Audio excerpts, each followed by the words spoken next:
कल पीएम मोदी का रायपुर दौरा, विजय संकल्प जनसभा को करेंगे संबोधित। करीब 7,500 करोड़ रुपए की देंगे सौगात। एटा में कम्युनिस्ट पार्टी ने बिजली विभाग के खिलाफ खोला मोर्चा। बिजली के बड़े दाम के विरोध में किया प्रदर्शन। बिजली के निजीकरण और किसानों को फ्री बिजली देने की मांग।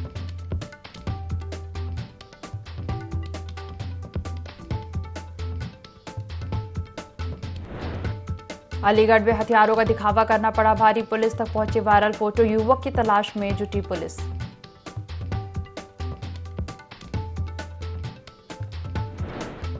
बुलंदशहर में पुलिस के हत्थे चढ़ा नशे का सौदागर। आरोपी के पास से 13 किलो 300 ग्राम गांजा बरामद। पुलिस ने आरोपी को भेजा जेल।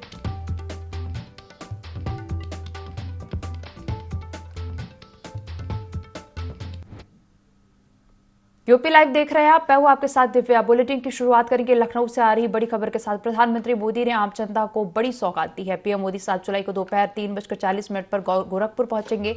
वंदे भारत ट्रेन को हरी झंडी दिखाकर रवाना करेंगे। खलीलाबाद, बस्ती, बवनान, मनकापुर, अयोध्या, बाराबंकी में जगह जगह स्वागत किया जाएगा। तो लखनऊ से अब बड़ी खबर आपको बता रहे, प्रधानमंत्री मोदी ने आम जनता को बड़ी सौगात दी है। पीएम मोदी 7 जुलाई को दोपहर 3:40 पर गोरखपुर पहुंचेंगे। वंदे भारत ट्रेन को हरी झंडी दिखाकर रवाना करेंगे। खलीलाबाद, बस्ती, बवनान, मनकापुर, अयोध्या, बाराबंकी में जगह जगह स्वागत किया जाएगा। लखनऊ से अब बड़ी खबर, प्रधानमंत्री मोदी ने आम जनता को बड़ी सौगात दी है। पीएम मोदी 7 जुलाई को दोपहर 3:40 पर गोरखपुर पहुंचेंगे। वंदे भारत ट्रेन को हरी झंडी दिखाकर रवाना करेंगे। खलीलाबाद, बस्ती, बवनान, मनकापुर, अयोध्या और बाराबंकी में जगह जगह स्वागत किया जाएगा।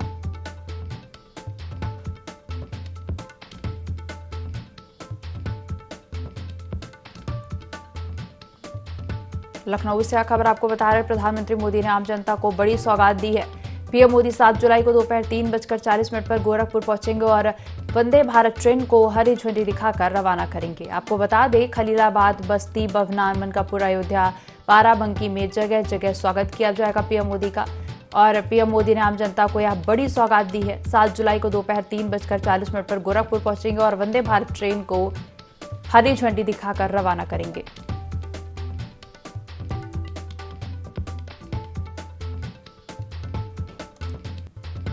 लखनऊ से खबर, प्रधानमंत्री मोदी ने आम जनता को बड़ी सौगात दी है। पीएम मोदी 7 जुलाई को दोपहर 3:40 पर गोरखपुर पहुंचेंगे। वंदे भारत ट्रेन को हरी झंडी दिखाकर रवाना करेंगे। खलीलाबाद, बस्ती, बवनान, मनकापुर, अयोध्या और बाराबंकी में पीएम मोदी का जगह जगह स्वागत किया जाएगा।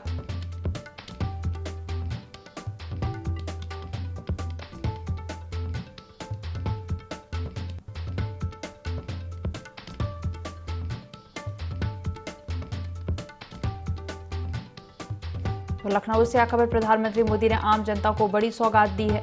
वंदे भारत ट्रेन को हरी झंडी दिखाकर रवाना करेंगे। पीएम मोदी 7 जुलाई को दोपहर 3:40 पर गोरखपुर पहुंचेंगे।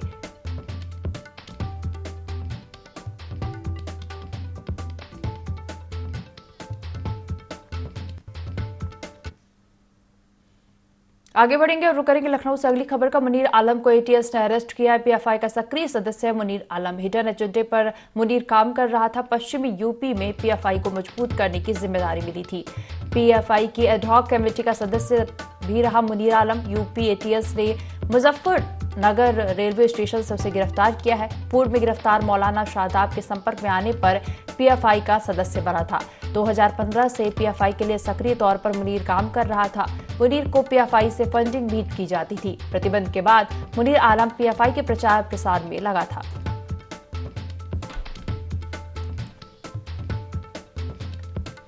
तो लखनऊ से अब बड़ी खबर आपको बता रहे हैं, जहां मुनीर आलम को एटीएस ने अरेस्ट किया है। आपको बता दें, मुनीर आलम पीएफआई का सक्रिय सदस्य है। हिडन एजेंडे पर मुनीर काम कर रहा था। पश्चिमी यूपी में पीएफआई को मजबूत करने की जिम्मेदारी मिली थी। पीएफआई की एडहॉक कमेटी का सदस्य भी मुनीर आलम था।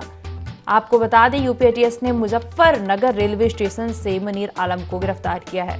पूर्व में गिरफ्तार मौलाना शादाब के संपर्क में आने पर पीएफआई का सदस्य बना था।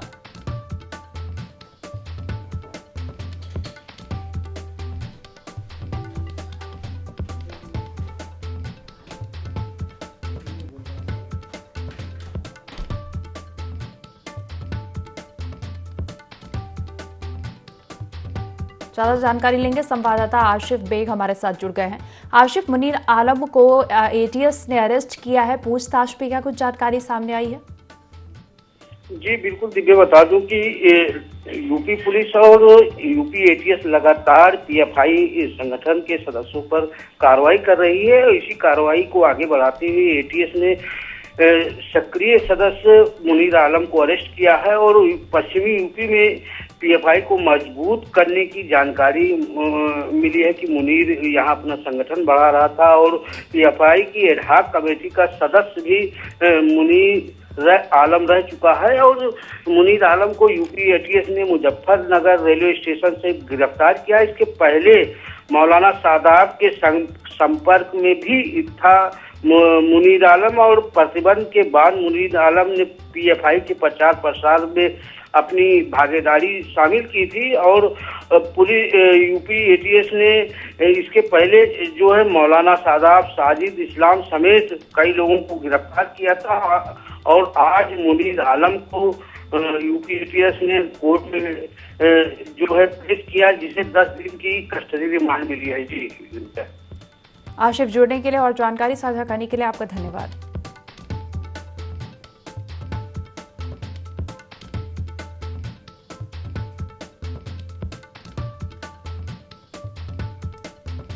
तो लखनऊ से खबर, जहां मुनीर आलम को एटीएस ने अरेस्ट किया। पीएफआई का सक्रिय सदस्य मुनीर आलम हिडन एजेंडे पर मुनीर काम कर रहा था। पश्चिमी यूपी में पीएफआई को मजबूत करने की जिम्मेदारी मिली थी।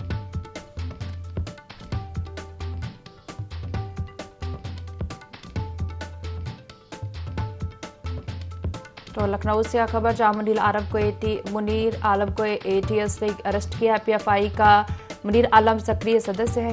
हिडन एजेंडे पर मुनीर आलम काम कर रहा था। पश्चिमी यूपी में पीएफआई को मजबूत करने की जिम्मेदारी मिली थी। आगे बढ़ेंगे और रुख करेंगे अगली खबर का लखनऊ से, जहां डॉक्टर अवध किशोर निलंबित हुए। डिप्टी सीएम ब्रजेश पाठक ने निलंबित किया है। शासन के निर्देशों की अवहेलना करने पर यह कार्रवाई हुई है। तो लखनऊ से खबर बता रहे हैं, जहां कासगंज सीएमओ डॉक्टर अवध किशोर निलंबित हुए हैं। डिप्टी सीएम ब्रजेश पाठक ने निलंबित किया है। शासन के निर्देशों की अवहेलना करने पर यह कार्रवाई हुई है। लापरवाही बर्दाश्त नहीं की जाएगी, ऐसा डिप्टी सीएम का कहना है।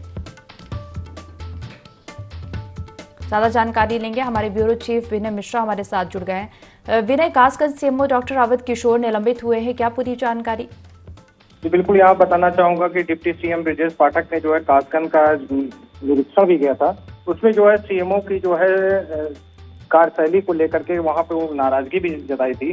जो कि सरकारी कार्य थे उसमें लापरवाही थी और जो शासन का जो निर्देश था, जो प्राथमिक योजनाएं थी, उस पर जो है सीएमओ द्वारा जो पालन नहीं किया जा रहा था, उसको लेकर के काफी नाराजगी थी। और साथ में जो है वित्तीय अनियमितता भी जो है डिप्टी सीएम ब्रजेश पाठक को देखने को मिली है, जिसको लेकर के जो है सीएमओ को यहाँ पे ब्रजेश पाठक ने निलंबित कर दिया है और सख्त लहजों में कहा है कि कोई इसी प्रकार की जो है लापरवाही बर्दाश्त नहीं की जाएगी। चाहे जो भी किस्म का कर्मचारी है, चाहे सीएमओ हो चाहे डॉक्टर हो, अगर कामों में लापरवाही बरती जाएगी और शासन का जो शासन के जो दिशा निर्देश है अगर उस पर पालन नहीं करता है और शासन के नियमों का उल्लंघन करता है, तो उसके खिलाफ सख्त से सख्त कार्रवाई भी यहाँ पे की जाएगी। विनय, सीएमओ के खिलाफ क्या किसी प्रकार की कोई शिकायत दर्ज कराई गई थी? जी नहीं, शिकायत भी थी, सीएम को शिकायत भी मिली थी, तो उसकी जो है गोपनीय जांच भी कराई गई थी, क्योंकि जो सरकारी लेन देन है उसमें अनियमितता भी पाई गई है। उसी को चलते जो है यहाँ पे जो है उनको निलंबित कर दिया गया है। जो सरकारी योजनाएं थी, टीकाकरण से संबंधित थी, अन्य भी जो सरकारी काम थे, उसमें यहाँ पे इनकी काफी लापरवाही देखने को मिली है, जिसकी वजह से यहाँ पे यह कार्रवाई की गई है। विनय, जुड़ने के लिए और जानकारी साझा करने के लिए आपका धन्यवाद।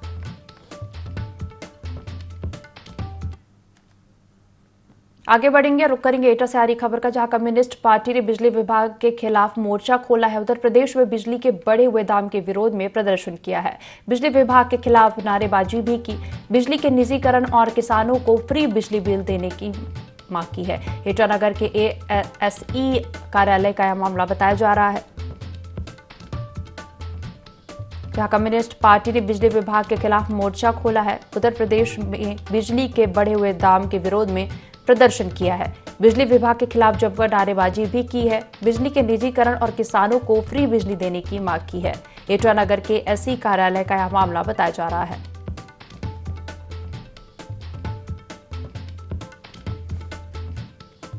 एटा से खबर जहां कम्युनिस्ट पार्टी ने बिजली विभाग के खिलाफ मोर्चा खोला है। उत्तर प्रदेश में बिजली के बढ़े हुए दाम के विरोध में प्रदर्शन किया है। बिजली विभाग के खिलाफ जमकर नारेबाजी भी की। बिजली के निजीकरण और किसानों को फ्री बिजली देने की मांग की है।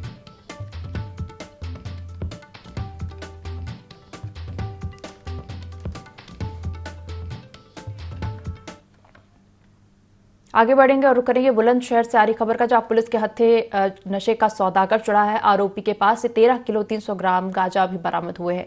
काले कारोबार में एक अन्य व्यक्ति के भी संलिप्त होने की आशंका जताई जा रही है। पुलिस ने आरोपी पर मुकदमा दर्ज कर जेल भेज दिया है। खुर्जा नगर थाना क्षेत्र का यह मामला बताया जा रहा है।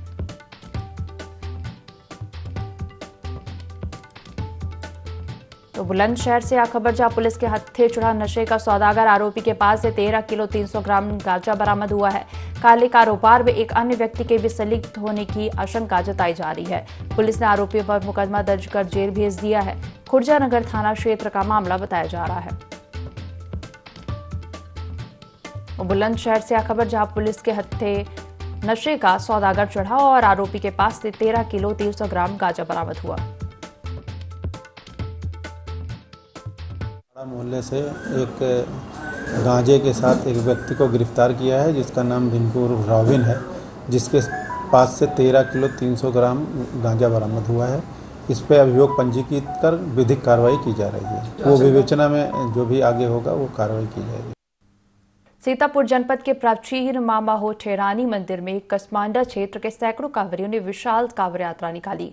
कांवड़ यात्रा का शुभारंभ कसमांडा स्टेट कुंवर दिनकर प्रताप सिंह, व्यापार मंडल संरक्षक जय प्रकाश सिंह चौहान ने किया। कांवड़ यात्रा महोठेरानी मंदिर से शुरू होकर कस्बा कमलापुर पहुंचे, जहां उप जिलाधिकारी क्षेत्राधिकारी ने कांवरियों का फूल माला से स्वागत किया। कांवरियों का यह जत्था राजघाट कन्नौज से गंगा जल भरकर पैदल सीतापुर वापसी करेगा।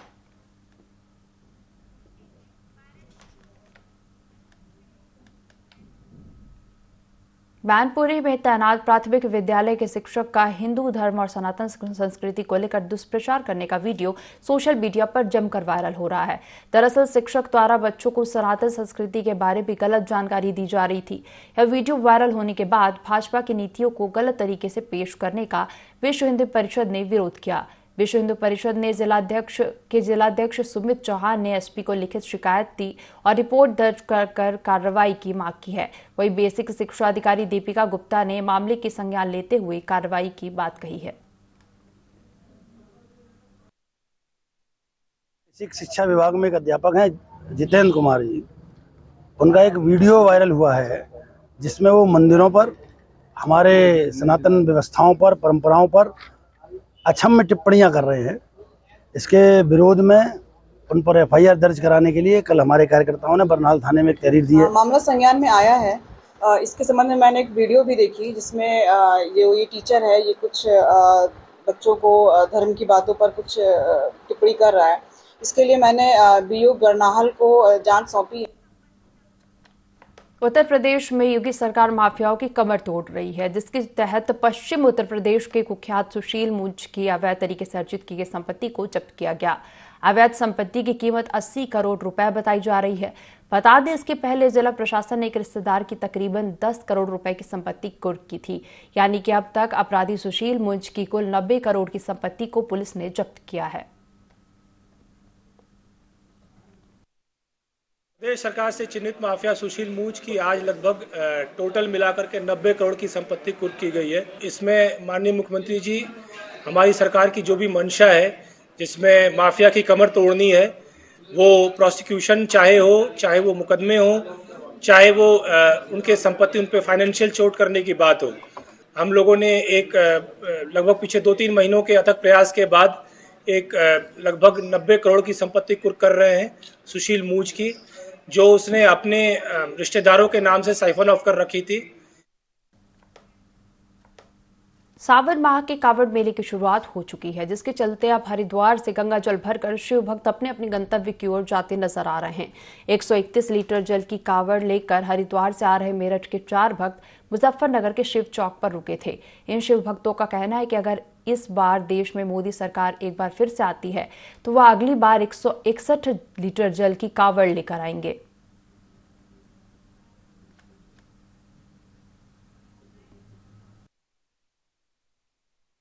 जय श्री महाकाल मेरे सभी भाई को। बोले ये जो हम जल ला रहे हैं ये हरिद्वार से ला रहे हैं। 3 से 4 दिन का हमें शिव चौक तक आने का बोले समय लगा है और बोले हमारा एक ही उद्देश्य है इस कांवड़ को अपने कंधे पर रखने का, इस कांवड़ को इस पावन भूमि पर लाने का। मोदी सरकार बने। सावन माह में होने वाली कांवड़ यात्रा को लेकर जिला प्रशासन ने तैयारियां पूरी कर ली हैं। कानून व्यवस्था और शांति व्यवस्था बनाए रखने के उद्देश्य से विकास भवन सभागार में जिलाधिकारी की अध्यक्षता में बैठक हुई।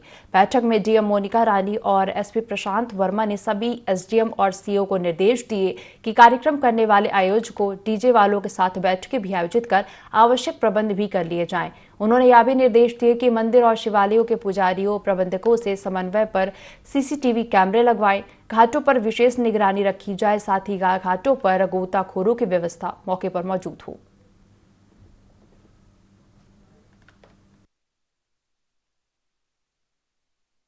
हमारे मंदिर है उस पे पूरी तैयारी करने के लिए सभी उप जिलाधिकारियों को बता दिया गया है, वीडियो उसको बता दिया गया है। विद्युत विभाग को निर्देशित कर दिया गया कि वो अपनी पूर्ण व्यवस्थाएं कर ले। जो भी हमारे घाट हैं उन पर गोताखोरों की व्यवस्था अनिवार्य रूप से हो, क्योंकि कई बार वो घटनाएं होती हैं डूबने की, तो इस प्रकार की अप्रिय स्थिति पैदा नहीं होनी चाहिए और सभी मंदिरों में पर्याप्त साफ सफाई हो, इसके लिए उन्हें निर्देशित कर दिया गया है। जो हमारे पुलिस विभाग है उनको भी निर्देशित किया गया है कि जो जरवल रोड है जिस पर काफ़ी मात्रा में जो है वो श्रद्धालु जाते हैं, जलाभिषेक के लिए जाते हैं, बाराबंकी में महादेवा मंदिर है उसकी तरफ अग्रसर होते हैं, तो वहाँ पर विशेष रूप से निगरानी की जाएगी। और पूरी तरीके से जो है खाद्य सुरक्षा विभाग है उसे भी सचेत किया गया है कि जहाँ जहाँ पर इस तरह पे खाद्य सामग्री का वितरण होता है या शिविर लगाए जाते हैं तो वो उसकी गुणवत्ता का परीक्षण जो है वो लगातार करते हैं। अलीगढ़ में एक युवक को फोटो खिंचवाना भारी पड़ गया। दरअसल युवक ने अपना भोकाल जमाने के लिए गले में पिस्टल और हाथों में हथियार लेकर फोटो खिंचवाया था, जो सोशल मीडिया पर तेजी से वायरल हो गया, जिसके बाद इसकी जानकारी पुलिस को लगी। फिलहाल पुलिस युवक की तलाश में जुट गई है।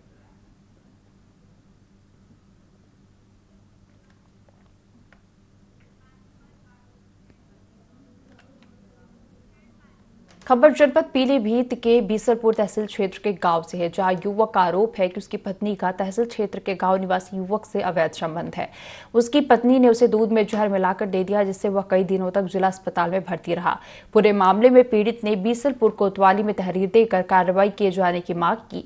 जब कार्रवाई नहीं हुई तो पीड़ित ने पुलिस क्षेत्राधिकारी से शिकायत की। ने दूध में मिला के हमें कोई जहरीला पदार्थ पिला दिया, जिसके बाद हमारी हालत खराब हो गई। हमारे ताऊ लोगों ने, पड़ोसियों ने बीसलपुर सरकारी अस्पताल में भर्ती किया। वहाँ से हमें पीलीभीत रेफर कर दिया गया। वहाँ से हमें 9 तारीख को डिस्चार्ज हुए।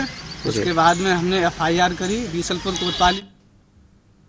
पूर्व आईपीएस और आजाद अधिकार सेना के राष्ट्रीय अध्यक्ष अमिताभ ठाकुर ने मुजफ्फरनगर जनपद में स्थित भारतीय किसान यूनियन के राष्ट्रीय प्रवक्ता राकेश टिकैत के आवास पर पहुंचकर उनसे मुलाकात की। इस दौरान राकेश टिकैत ने अमिताभ ठाकुर का शॉल उड़ाकर सम्मान किया। तो वहीं अमिताभ ठाकुर ने भारत सरकार से राकेश टिकैत को भारत रत्न पुरस्कार देने की मांग की। बता दें कि राकेश टिकैत ने भी चंद्रशेखर आजाद पर हुए हमले को लेकर कहा कि चंद्रशेखर की सिक्योरिटी को बढ़ाना चाहिए। चंद्रशेखर के मामले में पुलिस ने 4 आरोपियों को पकड़ा है। हम चाहते हैं कि पुलिस रिपोर्ट को सार्वजनिक करे। यहाँ के किसानों के लिए जो अद्भुत कार्य किया गया है, देश को उस विशेष स्थिति में बचाया गया है, 3 काले कानूनों को खत्म किया गया है, उसके संबंध में सम्मान देने में आया हूँ। और साथ ही मैं आपके माध्यम से भारत सरकार से यह मांग करता हूँ कि जिस व्यक्ति ने देश की सच्ची सेवा की है, श्री राकेश टिकैत को भारत रत्न पुरस्कार दिया जाए। हमारी आज़ाद अधिकार सेना इस मांग को लेकर पुरजोर आगे बढ़ेगी और हमारी मांग है कि इनकी सेवाओं को स्वीकार करते हुए इन्हें भारत रत्न दिया जाए। कि यहाँ पे आए और जाना चाहिए, सब जगह जाना चाहिए। और ये तो सार्वजनिक घर है, यहाँ पे सब लोग आते हैं। टिकैत साहब में सबकी आस्था रही है और जब ये अपने पद पे भी रहे हैं तो वहाँ पे भी उस टाइम पे भी ये सार्वजनिक काम, ग्रामीण पृष्ठभूमि के विचारधारा के काम करते थे। जनता तो साथ में यहाँ रहेगी, वो तो कैंडिडेट को नहीं बताती कि कौन किसको वोट देगा। आजकल सब इंडिविजुअल है, अपना अधिकार है, उसका वोट का अधिकार है, वो किसको देगा वो पता। अयोध्या में सदर तहसील तिकोनिया पार्क में अनिश्चितकालीन हड़ताल चल रहा है, जिसका नेतृत्व भारतीय किसान यूनियन के राष्ट्रीय सचिव घनश्याम वर्मा कर रहे हैं। लंबित मांगों को लेकर नाराज भारतीय किसान यूनियन ने एक जनसभा आयोजित किया और उसके बाद सीयू सिटी से मिलने की जिद को लेकर किसान निकल गए। हालांकि पुलिस बल ने किसानों को रोक लिया और सभी किसान यूनियन ने पदाधिकारी एवं कार्यकर्ताओं को गिरफ्तार करके पुलिस लाइन ले गए। इस दौरान धरना देने वाले राष्ट्रीय सचिव, प्रदेश सचिव, जिला अध्यक्ष समेत कई लोग वहां मौजूद रहे। जिस दौरान धरना देने वाले राष्ट्रीय सचिव, प्रदेश सचिव, जिला अध्यक्ष समेत कई लोग वहां मौजूद रहे और सभी किसान यूनियन के पदाधिकारी और कार्यकर्ताओं को गिरफ्तार करके पुलिस लाइन ले गए। पुलिस बल ने किसानों को रोक लिया, हालांकि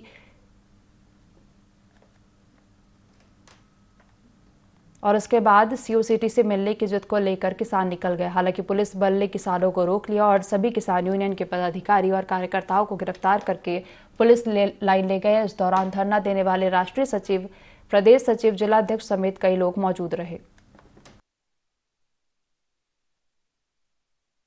यहाँ चल रहा है, बहुत शांतिपूर्ण ढंग से यहाँ धरना चल रहा है। आज के 10 दिन पहले हम लोगों ने यहाँ के आईजी को प्रार्थना पत्र देकर के, ज्ञापन की कॉपी देकर के पुलिस से संबंधित समस्याओं का समाधान कराने की मांग किया गया था और ये भी घोषणा किया गया था कि अगर 4 तारीख तक समस्याओं का समाधान नहीं होगा तो हम लोग क्षेत्राधिकारी नगर के कार्यालय का घेराव करने जाएंगे। उसी कार्यक्रम में पूर्व घोषणा के हिसाब से हम सारे लोग यहाँ से जा रहे थे, तो ये पुलिस वाले हम सबको यहाँ रोके हैं। लेकिन हम सबकी ये है कि हम लोग क्षेत्राधिकारी नगर से मिल करके अपनी FIR की कॉपी लेंगे। उत्तर प्रदेश के पूर्व मुख्यमंत्री अखिलेश यादव अयोध्या पहुंचे, जहां सपा प्रमुख अखिलेश यादव का जगह जगह जोरदार स्वागत हुआ। सपा के पूर्व जिलाध्यक्ष स्वर्गीय गंगा सिंह यादव को श्रद्धांजलि दी। अखिलेश यादव ने बीजेपी सरकार पर जमकर हमला बोला और आगामी चुनावों को लेकर कहा कि आप एक प्रदेश का आकलन करेंगे तो पाएंगे कि बीजेपी की मुश्किलें बढ़ती चली जा रही हैं। महाराष्ट्र में एनसीपी टूटने पर कहा कि विधायकों को किस तरह लाभ दिखाकर अपने साथ ले जाना है, ये भाजपा के भ्रष्टाचार को दर्शाता है।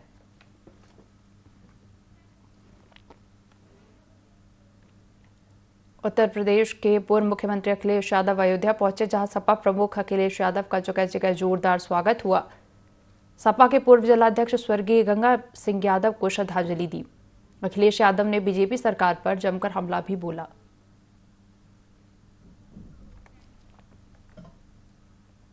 यूपी लाइव में फिलहाल इतना ही। आप बने रहिए IND24 के साथ। नमस्कार।